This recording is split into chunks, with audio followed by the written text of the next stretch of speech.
The shine of the Western Conference road trip is long gone as the Raptors got punked by the Knicks Wednesday night. But hey, fellas, at least we got those Giannis rumors. You seem very excited. Danforth, stand up. Needle in a haystack. This is Basketball Island. Hein, Hambone, Wes, Fab, and don't worry, we will talk plenty of Giannis in a bit and other Raptors trade targets. But we got to start with that Knicks loss. The vibes were as high as they've maybe been all season, even higher than the win streak after the way they beat OKC. And honestly, through a quarter and a half, it looked like things were going to keep rolling. But the Knicks kind of showed them the talent gap at the top of the Eastern Conference. The boys don't want me to start, so please go ahead. Hey, man, I want you to start. I don't want him to start. Yeah, so because Fab, please take it. Go, run with it. the Knicks are just a better team than the Raptors, and that's okay. And I think the Raptors have shown that when they do match up against the best teams in the league, they often don't win. So if you are projecting that this team can compete for the East, that's your own fault. And I think that was on display last night. But the Raptors are 29-20. They're ahead of anybody's expectations, and they're a work in progress. So I don't think it's a reason to be negative. I understand the nature of losses like this are frustrating, but they're still a very good team. They've shown that they do bounce back from these types of losses throughout the year. So I'm not going to be mad at them when there's a clear talent gap with some of these better teams in the league. Yeah, I said on the pod last week, irrational confidence, right? Sometimes this happens. Everybody gets a taste of success. You just want more and more and more. The Raptors are 4th in the East. This road trip we talked about, if they finish above 500, that would be a success. They ended up 4-1. So coming back home to this loss against the Knicks, not a good loss. Another beatdown by New York.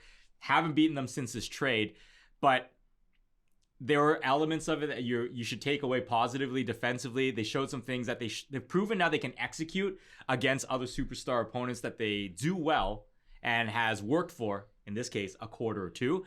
Second half of the game, no one's denying it. It was a complete disaster.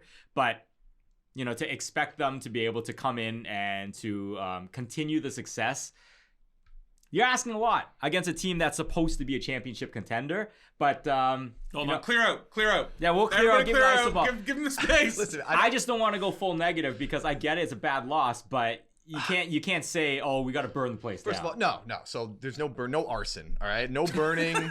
I'm just saying I agree with the talent gap. I agree with a lot of the stuff you guys said. I would disagree on the defense being good after the first quarter. I thought the perimeter defense was not great. But again, it's more about the emotional tones with me. It's about the things I've complained about in the past. Solid team, good season thus far. I wouldn't call them a very good team. I'd call them an above average team. The defense has been great. We'll get into Scotty DPOY stuff later, which, my God, his defense on Brunson last night was amazing. Dude, there was a sequence, there was two of them, but there was one where it was basically they switched a pick and roll, and it's like, now you got CMB on you. It's like, what do you do? Then they switched back to Scotty, and Brunson had no room to breathe. The potential is tantalizing on that end of the floor, but there were big time weaknesses on that end. We will do more of that on the broadcast on Friday against the Magic. My things that I don't like is the same stuff I didn't like in that loss to Philly. The second game of the back-to-back where they came in and essentially punked them. I'm more of an emotional tone type of guy. Josh Hart giving the finger guns at the bench and no one really taking pride in that. Him threw a towel at him. Yeah. Cool. It hit him right in the face. Next time, kick him. Like, I don't know, man. Like, that's what I would do. Him joking around with Darko once he checked out after the game. Don't like that either. This team essentially punked you. Mikal Bridges, in the post-game interview with the New York feed, pretty much said that, like, they felt they kind of got punked and it pissed them off. And they came out in that second half and stopped them. And there was just a lack of toughness, which, again, I keep preaching. Good team, they play hard. It has nothing to do with effort. It's just when a team is doing that to you, you have to find a way to answer. You got to have some jam to the that you do. Like, Scotty Barnes dunks on OG down 20 and starts yelling at him. OG starts laughing at him. Like, these guys were getting straight line drives to the rim over and over and over again. And it's just, I just felt like there was just a lack of fight. The fight that I want to see. Okay, you're right in that regard, but if you're looking at the numbers, Toronto, 92 offensive rating. Knicks, 120. Raptors, 20 turnovers. They hit 7 threes. You can talk about toughness all you want. You can't hit threes. You can't score. So Like, this is talent, this is shooting, and this is a roster construction thing. This isn't like, oh, they didn't play hard enough. It's, you don't have guys who can hit shots, and you're not beating elite teams like New York, Boston, who fill you up with threes, and you're looking around like, can anybody hit a shot right now? And listen, I agree, but because you can't make threes doesn't mean you can't play with spirit. Like, this team has now beaten you 10 times in a row, and they had more incentive to beat you down in that second half than you did. I know. RJ and Quickly, you guys got traded. I know. I and agree. And OG's the one who like stepped up and kind of owned you. And it's just, that's the thing. It's just like, they're 0-6 against the Knicks and Celtics this year. At some point, you're going to have to take down one of these teams, even at full strength, despite a talent gap. That stuff exists in the NBA. One thing I will say, even to Fab's point about the lack of shooting, in that first quarter, they were still shooting like 34% and up 10. So, like, eventually that was going to even out. I just didn't expect it to fully flip like that. But you're dealing with a margin of error thing here, right? Yeah. Where the Raptors have to fight hard. They have to play really hard and grind out wins because they don't have the talent. Whereas teams like New York can kind of sleepwalk a bit, and then they have guys who can put it on you in a quick span. Like, another thing too, the Raps, once again, no center, and we talked about this last week. These are matchups that are going to kill you because when you're getting burnt on the perimeter, there's no one at the rim. Karl Anthony Towns looked like Wilt Chamberlain. 22 boards. Like, anybody who's 7 feet is going to destroy you on the glass. And this is a roster thing for me. Oh, so look, on that front, the track record has been pretty clear. Even on this road trip, any traditional center right now, they're eating and getting whatever they want against the Raptors. That's going to have to be fixed, whether it's on the trade deadline, whether it's McKechnie getting something going on with Pirtle, and inject something, whatever it is, okay? Send him to Germany. I don't know, okay? But what I want to point out about this game specifically, you know, the Raptors showed fight even up to the beginning of the third quarter. To me, watching this, and I don't know what everybody else feels, it snowballed away from their own mistakes. It's not 100% that the Knicks took it away from them. 4 consecutive possessions in the third quarter.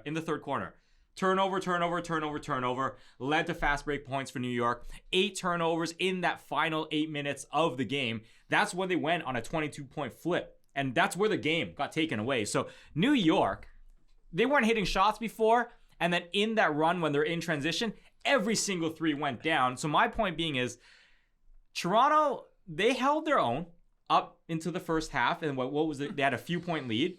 By the third quarter, they just gave it all back. And so New York didn't necessarily take it away from them, but it was unforced errors. So wait, hold and on. It was a ton of unforced errors that gave the game away. Those 8 turnovers, you can't recover from that. No team can recover from 8 turnovers per minute, like a turnover per minute. And they're all leading to like Bridges corner threes, and he's hitting all of them. And I'll ask you this, because you seem like you're just a dog on a leash right now, ready to go. Off a leash. They're not on the leash, breaking through that leash. Lethargy. So I will say this, and no one wants to hear this. Coming back from the West Coast, the team that is home for a game before traveling out Don't care. always loses that game. Don't care. But is there something matchup-wise specifically with this Knicks team? Because you guys everyone's referenced the 10 straight losses. Is this just a situation where you don't match up well with them, given, to Fab's point, your roster construction, and that's why you're getting smoked? I think Towns going off for 22 boards is very clearly a matchup problem. Credit to Wes, who gave that rebounds bet on DSC yesterday. Excellent bet. To me, it's CMB is nice. Him and Barnes do play good defense. At some point, you need a 7-footer with muscles. I don't know how many times you could say that, but Jakob Poeltl, get well soon. We'll get into like potential trades. We're hearing the Raptors name out there for Sabonis. Oh God, my spine just shivered. Not great.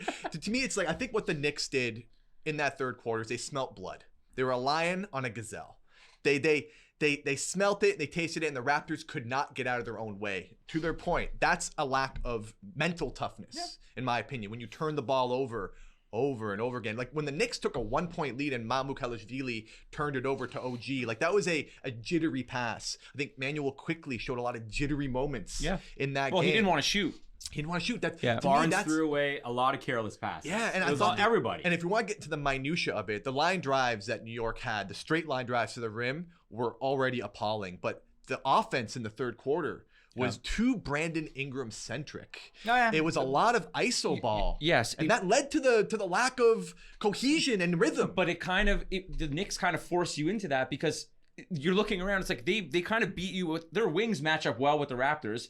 Ingram's kind of looking around like nothing's popping here. Like they pack in the paint on you. They don't respect your shooting, nor should they. And so like at a certain point, it's like Ingram's like, I got to go get a bucket. And you know what? He was hitting, but it did stagnate the offense. But it's just a bad matchup for the Raptors. It just is. They have an answer to everything the Raptors want to do. It's not lose 10 games in a row bad.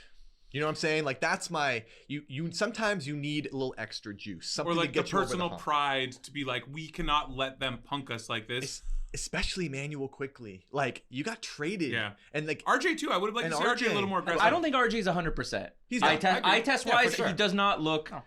You can kind of just tell he's not moving at full speed even up the court. I'm not making excuses. I'm just saying how I view it. He doesn't look Dark like was he's telling at us his that peak too yet. with the minutes he's playing, right? Like he's still not playing full minutes. So. I think one of the other points too is we're all speaking from an evaluation standard that this is a championship competing team now. Guess what? They're not championship level, so it's not fair for them to be evaluated with those expectations. We asked the question at the beginning of this year, are they even going to make the playoffs? That was the question. And the odds makers said, no, they're not going to make the playoffs. So now they're what? Minus 500, minus 600 to make the playoffs. They have exceeded expectations, all right? I think right now, up against a team like New York that was a perennial pick by almost all pundits to make the NBA Finals, it's a tough litmus test to see them get beat so bad, but that's the standard you're trying to measure them. They're not equal. New York is a much better team. They're supposed to be a better team. Toronto will get there. But I think right now, I take some positives from, and you might say, oh, I'm being an apologist. I like what they did in the first quarter. I like how they handled Jalen Brunson. They did similar things to Shea. They did similar things to other point guards, ball dominant guys on this road trip. They have the ability. You know how many teams can probably do what they do defensively, like night in, night out? Maybe 5, 10 teams. So that to me is encouraging. I look at that like forward looking. There's some things that they can do on the defensive end no other teams can. The problem is they don't have a rim protector right now to support them in the event things break down. I don't know how that's going to play out, but the perimeter stuff you see when they run those traps, that's encouraging to me. I like it. I agree with you. I think New York has been through the wars. They've been in the playoffs. They've had these gut-wrenching series against the Pacers multiple times, against the Pistons. Like they've been through the battles. This Raptors team has not yet. It's just there's an underlying issue that keeps popping up in games against good teams. and big teams too. And big teams. Yeah, so like that part I think can be fixed with a transaction or health, right? You would think so anyway. It's just there's something else. And maybe that requires the Raptors to make the playoffs. Again, good season considering. It's just how do you want us to react after how they lost last night? You know what I'm saying? Like it's I understand that it's easy to take the macro look, but if you want to get into the minutia of it, they've gotten pretty lucky with their schedule. They faced a lot of teams that were shorthanded, including on that West Coast trip. No Denny Advia, no Jalen Williams. Like OKC was missing 4 or 5 guys. No Austin Reeves. Raps have had injuries too. Yeah. They've had no center for 2 months. RJ understand. Barrett missed multiple weeks. So it goes both ways. I But I understand. hear what you're saying. But I would say they are more fortunate than not, and Yeah. they're doing what they should do. Yeah. They're beating the weaker teams, sub 500 teams. They are smoking even the teams around 500. They have a good record. It's just once you start getting to the elites, they are losing games, and sometimes it's the way. I don't think all losses are equal. Yeah. I think if you lose with spirit, you go down to the wire, you're showing gumption, you get punched in the mouth. And to their credit, they have had multiple 10-point comebacks this year. It's just against the elite teams, they have not. Look, there's a uniform complaint that you have about this team, and that's been universal for like 2, 3, 4 months now. One of the things that I think, especially with the trade deadline looming, is you're hearing all these big name players, blue chip guys that the Raptors are being associated with. I know what you're asking for that would help this team. And I actually agree. This is the type of thing you want. You want the Dylan Brooks, the Lou Dorts of the world. You need one of those guys on this Jeremiah team. Fears. That was a good one too. Love that guy. That was great. Love that But guy. He ain't scary. I know what you're asking for in terms of team identity. I think you got to give a huge nod to a guy like Dylan Brooks, who went into Phoenix, who was like a giveaway guy. Changed in the trade. culture. And they are literally the story of the NBA in terms of win total differential. I do think the Raptors need somebody like that. How do they go about finding that asset? I don't know. But it's funny to me that they're being associated with all these big name guys at the trade deadline. And to me, I'm like, where's the Lou Dort? Where's the Dylan Brooks that can be added to this team for a lower price? Because I think that would help more than chasing a Sabonis. You're right, and trying to like completely overhaul the team. But that's why if they make the playoffs, I want to see what these guys have in a first round. That's why I don't want the Raps to do anything major. I want this team to get in. If you get smoked, then you have a lot to prove, or a lot to build on, or a lot to improve upon in the following year. If you play a good first round and you go down to the wire, that shows character. So I don't think there's anything wrong with their culture right now. I don't think there's anything wrong with how they play and how like they respond to bad losses. They play defense. Once again, I think this is talent. You're looking at the bench. Sometimes you have guys who play hard. You have Jamal Shed. He can't shoot. Mamu's hot and cold. Grady playing better lately. You don't know what you're getting with him. Jacoby couldn't hit a shot last night. Like, you just need guys. Like, they're 27th in the league, I think, in 3-point shooting. Yep, they were last at one point. How many games can you keep grinding out when no one can hit a shot? Well, so that kind of leads us to the point of the trade stuff, which is, I think, a natural segue, because to me, a successful season is if the Raptors can win one first-round series, I think this is a huge season, far surpassing any expectations, which is why I kind of lean stay the course, and like to Wes's point, don't go chasing a Sabonis or Giannis or waterfalls. TLC. Do we want to just get right into Giannis? Sure. Like, yeah, get into it. Let's get into the non-trade that is the Raptors and Giannis. So the news, it's news that we've all known that Windy said 2 months ago, but now Giannis has officially told the Bucks, yeah, okay, get me out of here. I think we're all in agreement that we don't think anything happens before the deadline. It probably makes more sense to happen in the offseason. FanDuel has odds out. Bucks to stay with the Bucks is the heavy favorite, -125, followed by the Knicks at +360. Warriors, which is moving. They were like 8-1 last night, up to +430. Heat +650, and we'll start with the Raps +750. Now, I had a little fun on the trade machine, and self-value. The only thing that kind of makes sense is RJ, Yak, CMB, 3 firsts. But what if you're doing that? Like, that doesn't make you a championship contender. The Bucks aren't taking that deal. I don't think so either. So it doesn't matter. They're hanging up on you. But according to these reports, the Raps are one of these teams that are mentioned. That's nice. I know. Okay. So the Bucks thing is interesting, right? They own their pick this year. Well, they get a first-round pick this year, and after that, with New Orleans, right? It's the lesser between the New Orleans pick and theirs. Yes. Yeah. So they get a first-rounder this year, and they are incentivized to lose this year. So which is, if Giannis is out for 4 to 6 weeks, as he's self-diagnosed, probably behooves them to lose games this year to keep that asset as high as possible in a draft that's supposedly loaded. There is or has been mutual interest between Giannis and the Raps. This dates back 5 years. Like, this is a thing that exists. Now, whether the Raptors can afford him, whether it's worth mortgaging their future for Giannis, I don't know. Like, I don't know if I want to give up CMB, but he would be the minimum thing that Milwaukee's going to ask for. The reason why there's a chance, there's a glimmer of hope, is that Milwaukee has to be somewhat decent after this year, unless they can get their picks back somehow in a 3-way trade. So yeah, so I could see it from Milwaukee's perspective if they want to still be somewhat competitive, have a young guy that they can build around and have some veterans around that. I would also, if we're going back, like, if I'm the Raptors, I don't make a big splash. And we'll talk Sabonis after this as well. I think you just need to shore up the depth and see what you have in the playoffs.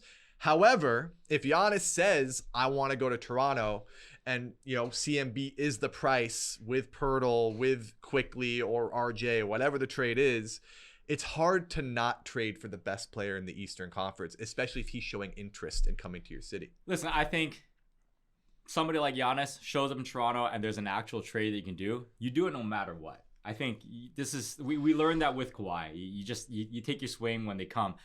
I agree with Fab though.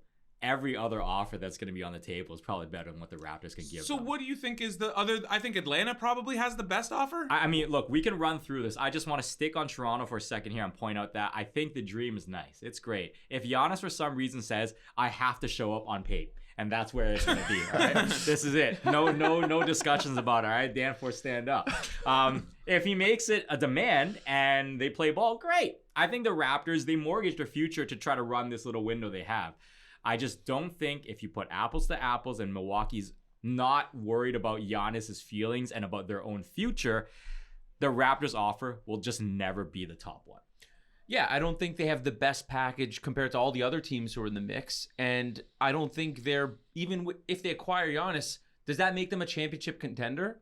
No. I don't think it does. No. So why are you accelerating just to get this player when I don't think you're even ready? We just talked about how they have so much inexperience. So Giannis is just going to plop in, and he's hurt also, by the way. So you're going to plop him in with 10 games, 15 games left before the season, and you're going to be like, let's go make a run. But isn't this trade more about the future than necessarily What's this the year? future? He's getting older. I know, and he's getting more injury prone. Hold on. So again, I tend to agree with you. However, the Raptors aren't a championship contender with Giannis, Scotty Barnes, and Brandon Ingram. No, I think they are. they're not. They're an Eastern Conference Sure, contender. the East is the junior varsity league. dude, Yeah, win Let's JV. talk about when you get to the finals. I know. You're not beating OKC with that team, and you're not beating Denver. But Tell Scotty Barnes that. yeah. But like the defense would be off the charts on that team, and Giannis himself would like. You think like guys aren't open? Like they're gonna have like 10 feet of space to shoot threes with Giannis coming sorry, in. Yeah, but the shooting's already near Who's dead shooting last. the threes when you The have three shooting's guys who already don't dead shoot last. threes on the court? But to say, I don't know, I tend to somewhat agree. It's just it's hard to say they're not going to be a contender with Giannis, Barnes, and Ingram. Like, Okay. So whoa, like that's an Yeah, amazing. Okay, but trade. you're plopping this guy in with 15 games left and saying go make a run for the maybe, title. Maybe not Yeah, okay, this so- year. Yeah. No, not this year. Not I this think year. Giannis coming in, I think it's next year. Yeah. Is where you Yeah. find the tertiary pieces to fit with those three core guys, and then you try to make it work. Yeah, this year, I just think the window's too tight. They're not going to be able to make it all. Think of all the shooters who would line up to No, I play in agree. the I offseason agree. to I be agree. like, I'm wait, not- these guys are dominating inside. Ingram's a bucket getter. Giannis is terrorizing the paint. Barnes is doing all this stuff on defense. It's like, I just get to stand, Okay, catch, and shoot threes. Great. So sorry. So line up. Say it is those three. So you're playing. So is Giannis your center? Who's playing center? No, I'm just saying. Let's make it fit. So are you you're talking for this season? no. So you're playing Scotty or Giannis as a full-time five Yeah, for this with season. Ingram. No, yeah, I'm saying I this think year. Sandro has to be the one because you're saying CMB and Perdor out the So other you're way. playing a lineup of Sandro, Giannis, Scotty, Ingram, and a guard. The Sandro spacing would be nice, and you can hide the defensive efficiencies when you have okay, Giannis It just and Barnes doesn't out add there. up to me right now. It doesn't work that way. I Yeah. think. I think to me during the regular season, which is you need inning eaters. I think you plop a center, whoever the hell it is, some big that you get for like a veteran min or MLE just to eat Nick up minutes. Richards, let's anyone, go. just anyone who doesn't just like Be you- Mark Burley. Yeah, you just don't need. You don't want Giannis, Scotty, all these guys to take a beating throughout the regular season. However, I think you do close with Giannis, Yeah, Scotty, Ingram. that's different. And that's what matters. Yeah. So like at the end of games, especially in the playoffs where things get a little rough, that's very tantalizing. That's switchable across the board. That's athletic monsters. Yeah, no, doing listen, things. you don't have. I would welcome Giannis to the Raptors. I'm not saying no to that. I'm just saying I don't think the Raps have the goods to get him, and I do have questions about what are you. So you're basically committing to like we're trying to win a title in the next 2 years. Where I don't think this team. We compared it to Kawhi. That team was ready to Yes. win. Yes. This team is not ready to win a championship right now. So best case scenario, really, if the Raptors are serious about this, see what you got in the playoffs Yes. this year. See what they're made of. See who steps up. Like, what if Jacoby Walter all of a sudden shows you some jam, averages like 14 points a game in the playoffs, starts banging threes. You're like, oh, okay, maybe this guy can be a dude in the playoffs, and then you evaluate from there. But if you're trading for Giannis, if you're mortgaging the future, which is what it would require, then you're looking at a 3-year window. Yeah. You sign him to an extension, and you do Nico Harrison, man. Give me that window, 3 years. Question though, at what point do we need to be a little bit worried about Giannis? Like out, as self-diagnosed, but he's out for at least a month and a half. Injury that he's had before. Starting to age, at what point is it not worth it to give up a great package of good players and 3 firsts for a guy like Giannis? You know, it's so hard to project something like that out because I think he's such a unique physical specimen. Yeah. You know what I mean? You just look at his abilities on the floor. How many people have you ever seen do that? LeBron's 41. He's still playing like this. So I think Giannis is hard to apples evaluate because I think physically his runway is longer than maybe some of the other people that you're trying to pigeonhole him into. I think Giannis has a longer window, but I can't tell you. I'm not Alex McKechnie. I don't know. I'm not an expert. I can't tell you how long his body's going to hold up, but I think somebody with that level of talent, even if it's just a 2-year window, it's a NBA Finals led type of guy, you take the swing. So I agree fully with you on taking the swing and just getting the talent. My only sort of devil's advocate comment would be a guy who's built so much off of athleticism and strength. When that athleticism slowly diminishes, what type of player are you left with? I agree with you in terms of that's a legit concern because he's also missed playoff series. Mm-hmm. It's not like these are just regular season things and he's been fully healthy come postseason. No, he's missed time in the playoffs as well. And we've seen this trend with older guys, older bigs who break down. It kind of starts getting away from them. We see with Anthony Davis. Like historically, we see this with bigs as well. So once again, I'm not a physio guy. I'm not an expert. So I don't know what his runway of years is compared to his performance level. But it is a concern you do have to think about because even this year he's been getting hurt. It's not nothing. But if a window opens to make the finals, like, ask yourself, when's the next time the Raptors are going to make the finals? Ask yourself that question. Like, will they ever? Once CMB becomes an all-star. There you go. Next Draymond. Yeah, I mean, like to go back to your question, I'm physically speaking, who's the closest person in that next era that's built like LeBron? It's probably Giannis. Giannis is the closest physical thing, right? So in terms of saying, he, like all these other guys, is probably going to really start to taper down in the next year or two, you don't know that. You really don't know that. So I don't think you should. I'd rather buy the upside than to be like, you know what? The end is coming for him. I'm going to stand down. So let me ask you guys a question. Buy the upside. Let's say he does want to come to Toronto. Let's say Milwaukee says, yeah, we'll take CMB, Barrett, and Pirtle or whatever. How many and firsts? 3 firsts. 3 firsts, yeah. Do you do it? I think you have to still because it's still Giannis. And the ultimate thing here is to win a title, you need a player like that. So I'm of the opinion you get the talent, you figure the other out after. But now, let's just talk about Sabonis because we kind of have to. The reporting is too loud. This is mind-boggling to me. I don't understand it. I would rather keep RJ Barrett and pay RJ Barrett than bring Sabonis in. Are we all still a hard no, or is anybody going to take the glass half full on Sabonis? I think Fab was drinking some. You got some Sabonis tea in that lovely FanDuel mug? This is Lithuanian Kool-Aid that I'm drinking in here. You can't see it. But for the record, I'm not pro trading for Sabonis. We said this last week. Yeah. But if you want me to make the case, you can make a deal work that's Jakob Poeltl and RJ Barrett for him. Straight up. No picks? No picks. Yeah. I mean, Jakob Poeltl hasn't played for 2 months, so you're improving on that aspect because he's not even available. RJ, I like RJ. I like what he's done this year, but he's also facing a new contract situation. So are you willing to pay him? Like, you kind of have to figure out your move with RJ. So you bring in Sabonis, who, in terms of playoff ceiling, I don't love what he does for you because he's not a shot blocker. Nope. He's a non-shooter, but good rebounder, good on both ends. He can be a bit of a hub for you offensively. You can, I'm sure that works well with what Darko wants to do. A lot of dribble handoff His stuff. passing will fit with Darko. I think his screening would help Emmanuel quickly a ton. So I do think he can help your offense a bit, although I do think the mid-range could get a little bit clunky with him and the guys you have. So I'm not for it, but if that's the cost, I know why you would talk yourself into it, even though I don't necessarily agree with that. I will say, we actually mentioned this last week about Ja Morant and buying low on an asset like that, but it doesn't fit the Raptors. I think it's the same scenario here. Sabonis, I think asset to asset is probably in the NBA marketplace more valuable than the combination of those two players. But I just think Sabonis is not a good fit for what the Raptors are trying to build around Scottie Barnes right now. Sabonis is a good player, but he comes with a lot of liabilities. I think liabilities that the Raptors don't necessarily want to take on right now. But on talking about Sabonis, we'll go into it more, but I want to pivot back. We talked about this.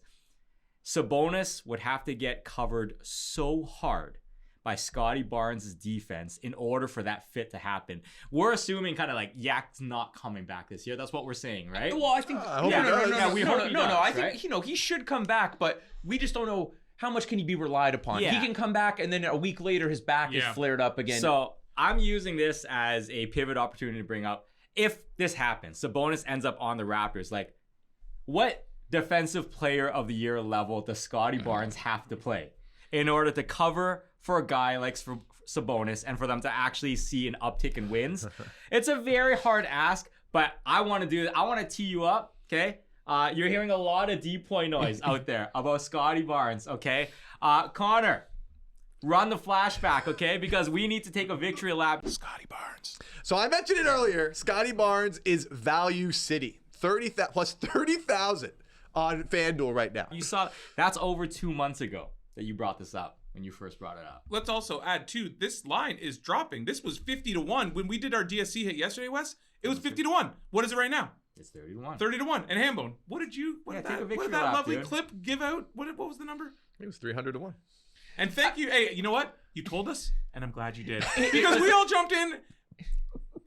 And I'm glad you did. It's a zero sums game though. Like, it's nice that he is in the running and getting the, due conversation that he deserves, but he ultimately still has to win it for us to but you know what? off of CLV, it, man. Hold on. CLV though. Hang the Raise it banner. up to the sky. Guys, The CLV banner. I don't know how much Spurs you've been watching. Wemby looks a little tired. I think 4 more games, him resting, would really help the Spurs for the playoffs. Wemby should So, rest 5 more games, 5 more. to be exact. Yeah, sorry, 5. 5 he can games, miss more. and then we're cooking. Because And- Rudy Gobert, he ain't getting that. Come on, man. How's Chet's back doing? But Yeah, the thing that I Tanya love. Harding on him?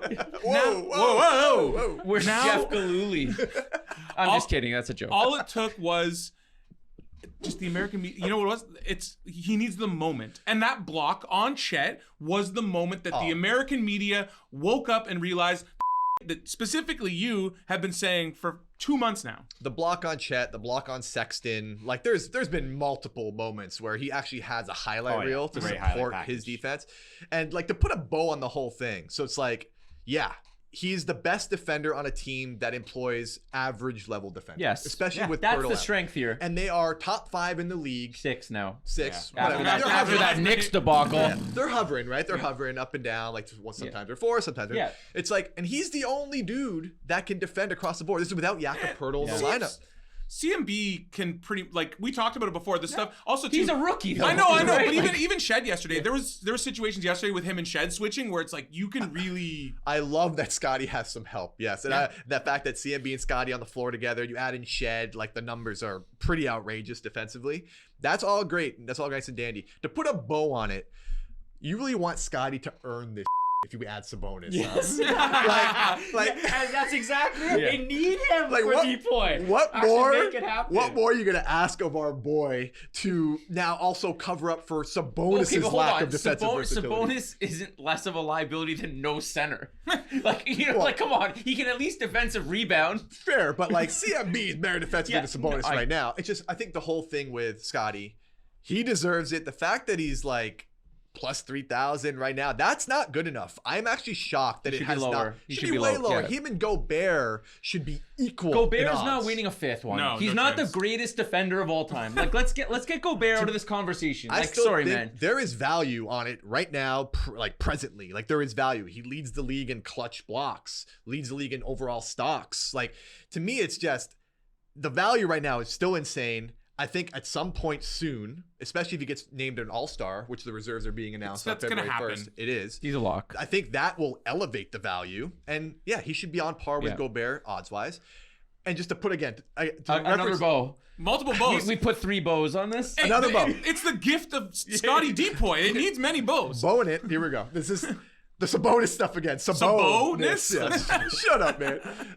It's just he makes $44 million a year. Don't think you can give that much money to a center that doesn't do the things you need from a center, especially on this team.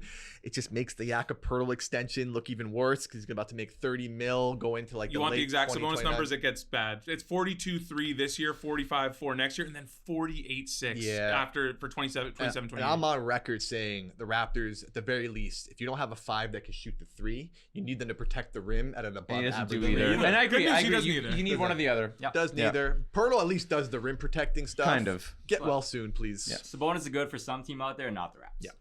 Is there anyone on the fringes that you think that just kind of the good names we've talked about before? Just bring in a warm-blooded body that will be pretty 7 much. feet. Pretty much. Be patient. Be Yeah. patient. Add someone like on the fringes, just a big that will not sewer you. And if Pirtle's back flares up in March, someone where you're just like, all right, now we have to go into a round against the Sixers I with think you no meant big. when But, Pirtle's back flares if up in March. Does hope it not. entice you at all if you can get like a Malik Monk or Keon Ellis in that deal? I feel like Monk would be nice Monk's off the looked bench good for the last the week, Raps. man. I think that's the kind of guy you need. Listen, he can create Yeah. You need microwave score, of course. There's always value You for need that. guys who can do stuff, and he's His not perfect, but his he can do. contract's good. Yeah. I would just prefer defenders. I also just can't help but wonder, like Keon Ellis. Why is Sacramento in such a rush to get rid of him? Yeah. That just puts a little bit of doubt in my head. I've seen his tape. Guy is very spry. He's really good hands, but What if they snipe a Dylan Cardwell back? he's a very energetic human like being. Hey man, as someone who's been crusty on the waiver wire, those 2 blocks a night are really helping. On that note, that's it for us. We will be back live after the deadline next Thursday. So catch us on Apple, YouTube, Spotify, wherever you get your podcasts.